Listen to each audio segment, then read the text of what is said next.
our part of the Rankins, my dad was Glenn Rankin, and his family settled in the Biggsville area, which is just west of Monmouth, back in the mid-19th century. And he grew up on a farm. You know, it was a rural community.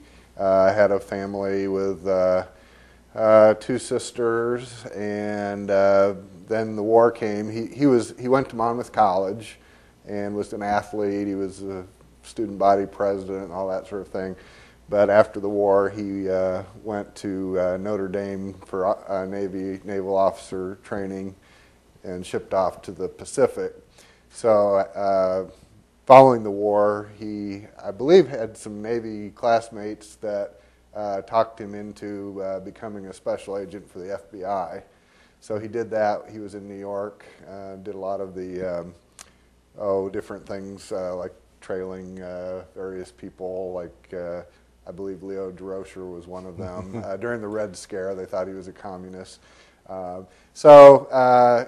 You know, he did that for a few years in New York, and that was where he met my mother, our mother, who was, I believe, a secretary at the time, and they hit it off right away. However, he was really missing the Midwest and the farm, so he decided, you know, he convinced her to come out back to Illinois for a year just to see if she liked it. I don't think she liked it particularly well, but she ended up staying for about 35 years, I think. Yeah. And so this was sort of the environment that we came into, and so, you know, he did work at the college and also farmed. He would get up early in the morning and go take care of chores, and then work a full day as director of admissions, then go back to the farm at night. So we didn't see him a whole lot, and plus in those days, Monmouth College was getting a lot of students from the East Coast, so he was traveling quite a bit, you know, recruiting students. So he was gone quite a bit. And he'd usually take the train, which meant it was about a 2-day ride to New York and back, so there wasn't a lot of time. Right. So kind of tell me just how you guys got here, your story. It's a long story. Well, do you want me to? You can start? Go ahead. Yeah. Well, we don't know everything about it because we were involved in an adoption, so it was a little bit. Back then, it was not something that you talk about a lot because it was somewhat secretive.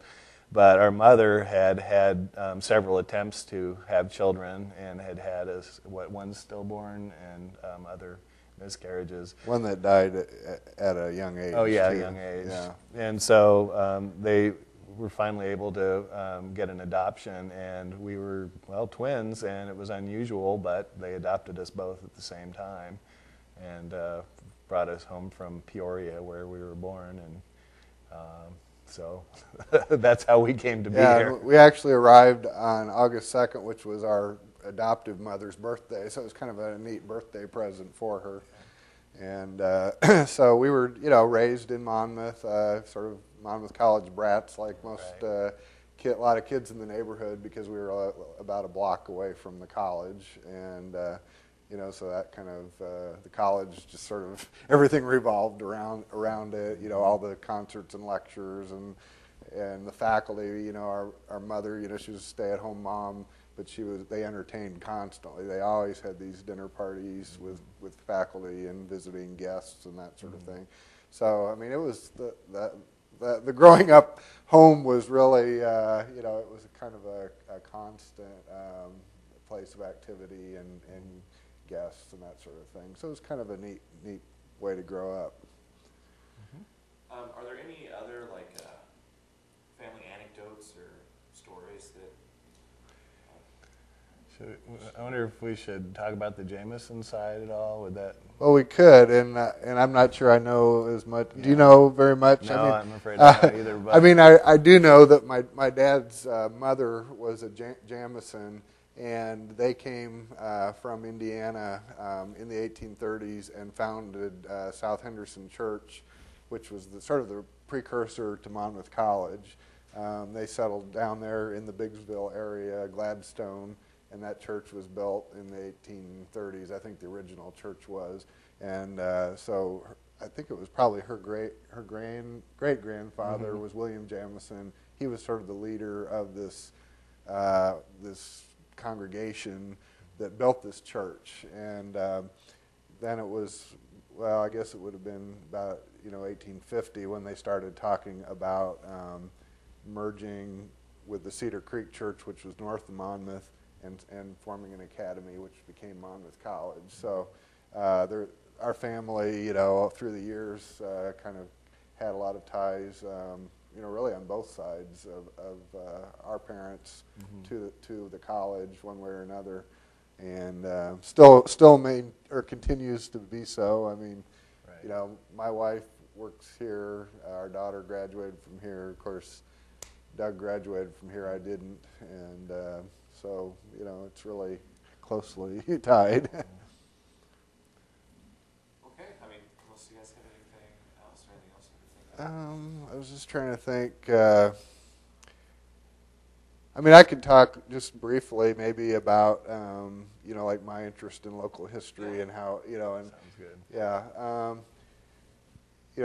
I of course grew up in Monmouth. Then I went away to college in New York, mainly because I didn't really want to go to the same school my brother was at. But after graduation, I came back to Monmouth with the intent of becoming probably a newspaper reporter. There wasn't really a position at the time, so I kind of went into advertising.